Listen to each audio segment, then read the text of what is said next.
राधे राधे आप सभी को। मैं उम्मीद करती हूँ कि आप सब ठीक ठाक होंगे। ईश्वर आप सब पर अपनी कृपा हमेशा बना के रखे। तो ये रहा मेरा आज का ब्लॉग, जो मैंने सुबह से लेकर के इवनिंग तक का शूट किया है। जितना बेस्ट मैं दे सकती थी मैंने पूरा बेस्ट देने की कोशिश करी है। तो मैं सुबह 5 बजे सो के उठी। उठने के बाद मेरा मॉर्निंग का रूटीन रहता है कि मैं उठती हूँ, सबसे पहले खाली पेट में अपनी दवा खाती हूँ थायराइड की। और मैंने अपनी दवा खाई और इस टाइम मुझे थायराइड हो रखा है। इसका रीज़न मैं आपको बाद में बताऊंगी कि मुझे थायराइड कैसे हो गया, क्यों हो गया। सो इट्स अ सस्पेंस, मैं आपको बाद में बताऊंगी। फिर मैंने अपनी पढ़ाई करी, करीब 1 से 1.5 घंटा मैंने अपनी बैठ के पढ़ाई करी, क्योंकि मॉर्निंग का जो टाइम होता है वो काफ़ी शांत पीसफुल माहौल रहता है और दिमाग मेरा ज़्यादा चलता है। तो मैंने मॉर्निंग की पढ़ाई करी, फिर मैं बाहर आई, मैंने कैमरा चेक किया and everything was okay fine. फिर मुझे लगता है वही करीब 6:30 बजे मैं नीचे से ऊपर टेरेस पे गई थोड़ी देर वॉक करने के लिए। मैं नॉर्मली मॉर्निंग में सो के उठती हूँ तो मैं वॉक करती हूँ, मैक्स टू मैक्स मेरी 1.5 घंटे की वॉकिंग होती है। और अगर मैं 1.5 घंटे नहीं कर पाती हूँ तो आधे घंटे से 40 मिनट की वॉकिंग मेरी रोज़ की रहती है। फिर मुझे मतलब लाइक पूरा दिन थोड़ा सा मुझे एनर्जी सा फ़ील होता है, एक अच्छा सा रहता है, तो अच्छा सा फ़ील होता है। तो मैं मॉर्निंग में वॉक ज़रूर करती हूँ। और मुझे लगता है कि जितने भी लोग मुझे सुन रहे हैं या जो भी मेरा ब्लॉग देख रहे हैं उनसे मेरी रिक्वेस्ट है कि आप कोई हैवी एक्सरसाइज नहीं कर पा रहे हैं, कुछ नहीं कर पा रहे हैं, तो आप मॉर्निंग में वॉक कर लो। चाहे स्लो वॉक करो, चाहे फास्ट वॉक करो, चाहे रनिंग करो। जिम जाने का मन है जिम जाओ, लेकिन अपनी बॉडी को 40 मिनट्स तो मैक्सिमम आपको दिन भर में देना ही चाहिए।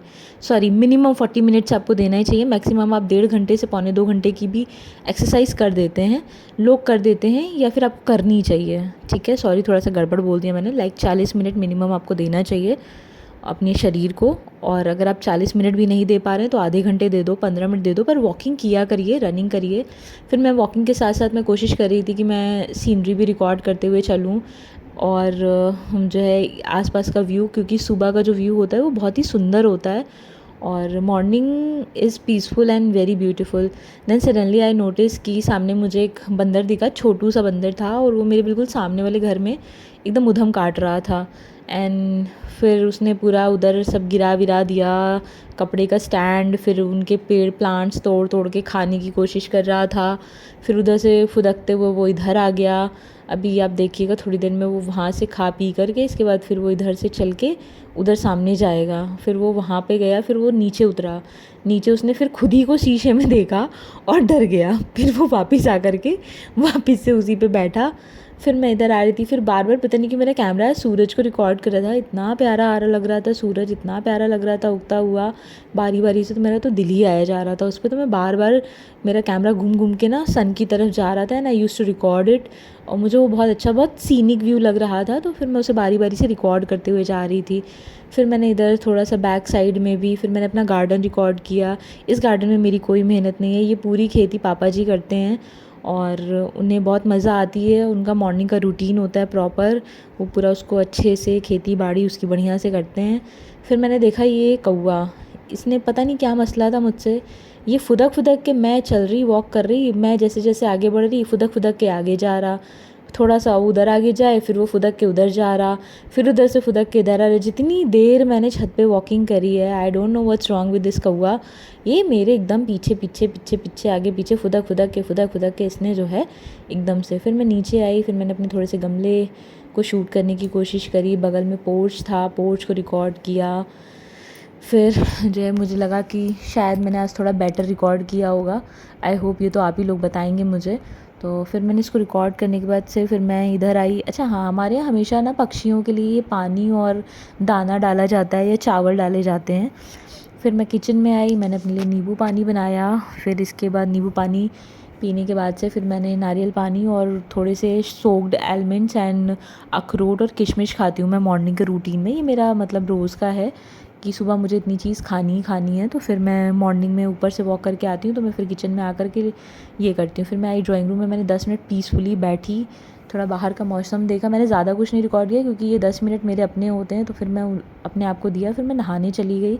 नहाने के बाद मैं छोटा सा स्किन केयर करती हूँ। स्किन केयर में मैं एलोवेरा जेल यूज़ करती हूँ अपने फेस पे। उसके बाद से फिर मैं एटोडर्म का, बायोडर्मा का एक फेस वो मॉइस्चराइज़र यूज़ करती हूँ फेस पे, एंड रोज़ वाटर यूज़ करती हूँ। फिर उसके बाद से फिर मैं बाहर निकल के आई, रेडी वेडी होकर के बाहर आई। फिर मैंने टीवी में भजन चलाया और भजन चलाने के बाद फिर मैंने पूजा करी भगवान जी की। भगवान जी की पूजा वूजा करके फिर मैं प्रॉपर से मतलब फ्री हो जाती हूँ। इसके बाद से ईश्वर की कृपा सब पे बनी रहे, ईश्वर करे सबका दिन अच्छा रहे, तो मॉर्निंग का एक रूटीन ये वाला रहता है तो बहुत अच्छा रहता है। फिर मुझे लगता है मैं 2021 या 2022 से डायरी लिखती हूँ, और मेरी डायरी में हर दिन का एकदम फिक्स्ड है कि मुझे हर एक दिन डायरी में ओम नमः शिवाय और राधा कृष्ण लिखना ही लिखना है, लिखना ही लिखना है। और मैं आपको सच बता रही हूँ, जो बच्चे प्रिपरेशन कर रहे हैं या जो भी लोग नॉर्मल है, जिनको एंजाइटी हो रही है या फिर थोड़ा सा मतलब लाइक पेशेंस कम है या फिर टेंशन रहती है, उन्हें ये थेरेपी ज़रूर ट्राई करनी चाहिए। इवन तो आई विल से कि जो प्रेग्नेंट ममाज़ होती हैं उनके लिए भी ये बहुत अच्छी थेरेपी होती है, उन्हें भी लिखना चाहिए। मैं कहती हूँ ज़्यादा नहीं, 1 पेज लिखो पर लिखो, ये बहुत बहुत बहुत हेल्पफुल है। और ये 5-6 साल से मैं कर रही हूँ, मुझे पता है कि कितना हेल्पफुल है। फिर मैंने अपने लिए चाय बनाई, चाय बनाने के साथ साथ मैंने थोड़े से मुरमुरे खाए। इसको मैं माइक्रोवेव में डाल के ऐसे ही 30 सेकंड भून लेती हूँ, ये क्रिस्पी हो जाते हैं, मुझे अच्छे लगते हैं। फिर मेरी डॉक्टर से अपॉइंटमेंट थी, तो फिर मैं डॉक्टर के यहाँ चली आई रेगुलर चेकअप के लिए। मैं आपको बाद में बताऊँगी कि मैं क्यों आई थी। फिर वहाँ से फ्री होकर के मैं अपने मायके चली गई। फिर मैं अपने मायके गई तो वहाँ पे हम लोग भारत के कोक स्टूडियो का एक अच्छा सा बेहद खूबसूरत सा सॉन्ग सुन रहे थे। वो सॉन्ग सुनने के बाद मैं कोशिश कर रही थी कि मैं आस-पास में सबकी गॉसिप भी रिकॉर्ड कर सकूँ।